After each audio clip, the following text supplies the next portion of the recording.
Hi అండి. అందరూ బాగున్నారా? నేను మీకు ఈరోజు ఒక చిన్న విషయం షేర్ చేసుకోవాలనుకుంటున్నాను.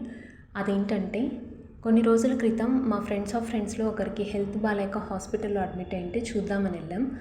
అక్కడికి వెళ్ళాక తన హెల్త్ కండిషన్ తెలిసాక చాలా బాధ అనిపించింది. తనకి సర్జరీ జరుగుతుంది. బయట వాళ్ళ ఫాదర్ ఒక్కరే ఉన్నారు. కనీసం ఆయనకి ధైర్యం చెప్పే వాళ్ళు కూడా ఎవరూ లేరు. అది చూసాక ఇంకా బాధ అనిపించింది. ఆ సమయంలో దేవుడు నాకు ఒక విషయం జ్ఞాపకం చేశారు. అదేంటంటే చాలాసార్లు మనం అది లేదు ఇది లేదు అని కంప్లైంట్ చేస్తూ ఉంటాం. నాకేమి ఇచ్చావని దేవుని క్వశ్చన్ చేస్తూ ఉంటాం. ఒక్కసారి మనం హాస్పిటల్కి వెళ్తే తెలుస్తుంది మనం ఎంత భాగ్యవంతులమా అని. వయసుతో సంబంధం లేకుండా అనారోగ్య సమస్యలతో సంవత్సరాలుగా హాస్పిటల్స్ చుట్టూ తిరుగుతున్న వాళ్ళని చూస్తే అర్థమవుతుంది దేవుడు మనకి ఏమి ఇచ్చాడా అని.